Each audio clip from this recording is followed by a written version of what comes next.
who has an answer for Jokic? Who has an answer? He's the guy you got to think about, just like years ago with Steph and Clay. It's like, how do you stop this perimeter shooting? Now it's how do you stop this interior beast who can also create from the perimeter and do everything on the court in Jokic.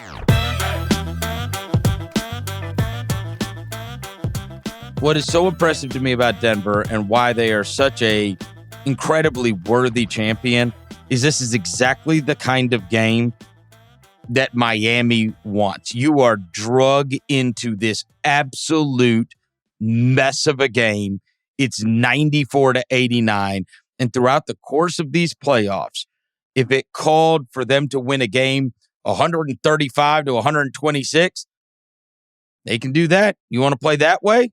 Fine. We'd love to. We're a fast break team, amazing home team, fast break team. And you want to fly up and down, these numbers are going to get super gaudy, and we'll run with you. That's fine. If you want to play a slugfest, they can win that way too.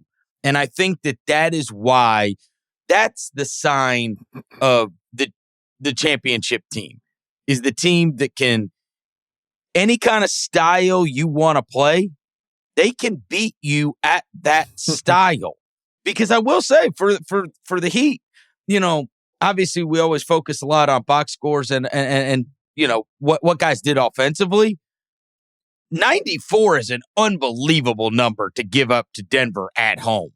Sure. Like, they did everything they could to muck this thing up and to make it hard.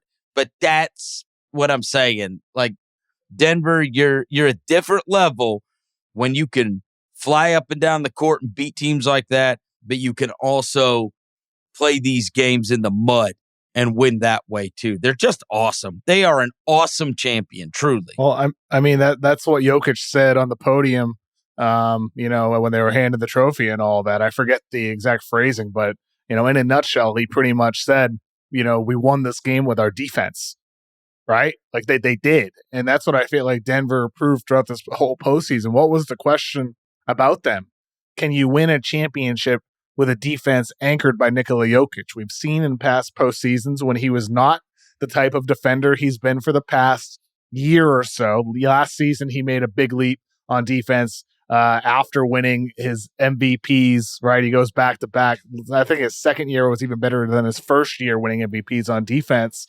And then this year, until the last month and a half when he started coasting, he was very good again.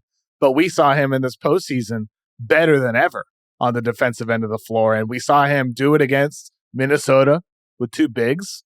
We saw him do it against the Suns with shooters and pull-up guys. We saw him do it against the Lakers with Anthony Davis and the toughness that they have inside. And we saw him do it against this Heat team with different types of guys that he had to defend, downhill driving attackers. And throughout in every series, he showed that he can defend at a high level.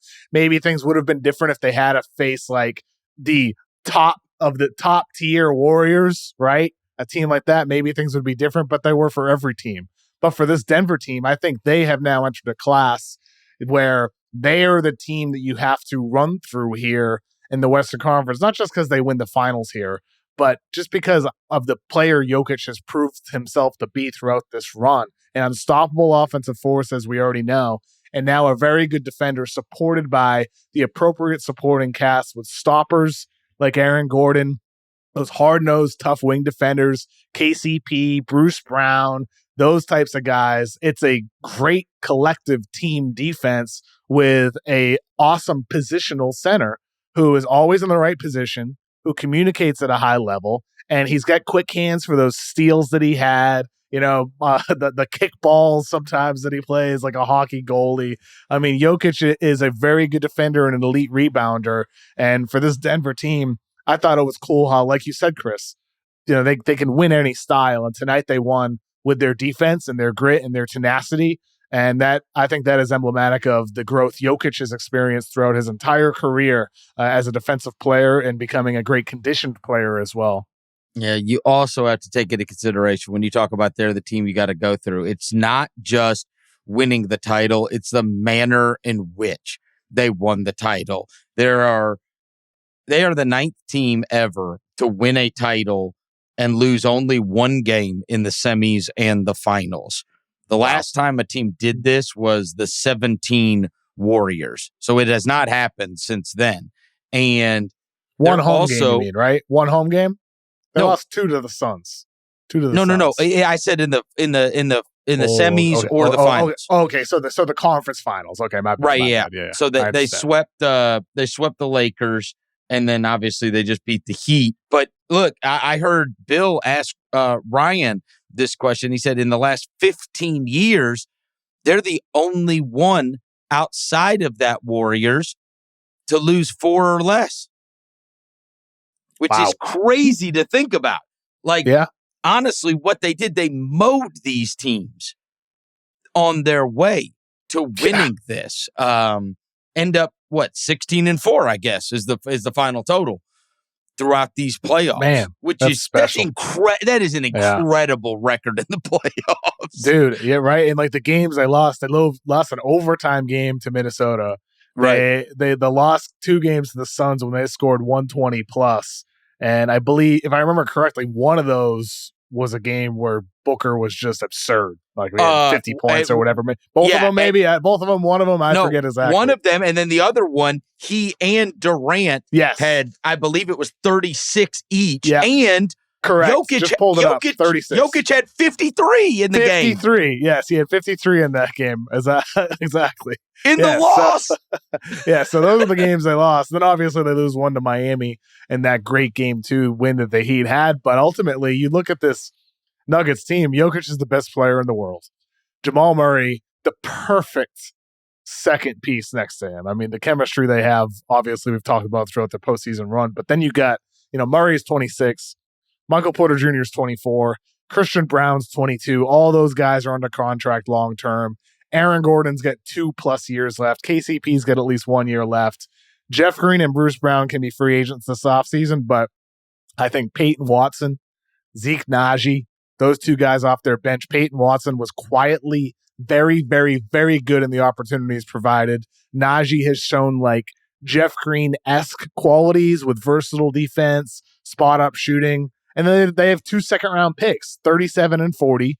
They made the trade during the finals. This is a draft class that's deep with quality role player talent, including a lot of guys who I think are these high-feel players where, like think about Andre Jackson Jr. from UConn. People saw him in the tournament on their run to the title. Andre Jackson, a big cutter, off-ball, moving, quick decision maker. There's a lot of guys like that I bet you Denver's going to target with those 2 picks in the second round. So they're equipped, with a supporting cast that's locked up with some good young talent, and obviously the best player in the world with like the best co-star he could ask for to continue competing. And who has an answer for Jokic? Who has an answer? He's the guy you got to think about, just like years ago with Steph and Clay. It's like, how do you stop this perimeter shooting? Now it's how do you stop this interior beast who can also create from the perimeter and do everything on the court? And Jokic. I read the absolute craziest thing after this game ended. We have talked about him. That as soon as somebody wins a title, we're going to start talking about all these guys through a historical lens. And there are so many times throughout this entire postseason that we have come on this podcast and I've talked about these different stats. It's the first time that this has happened, the first time this has happened since. And it's always like a long time ago. And that's for Jokic individually, but also he and Murray as a duo. But this is crazy to think about. After they won this tonight, those stats all become official for a postseason. He is the first player in the history of the NBA to lead all players in points, rebounds, and assists in a single postseason. Unbelievable. He was number 1 in all 3 categories. That is ridiculous. That is ridiculous. I know. He was number 1 in every category. I'm a little surprised it hasn't happened before. Of all the greats in league history that have won Oh, finals. I'm not. Somebody's going to lead in one of the other. I know, either rebounds or assists. I know, but just from the sheer fact of playing more games, I'm just surprised that it hasn't happened at least once, Chris. At least once. You know, like that's the surprising part to me, but that just shows how different he is. Well, because we does know everything.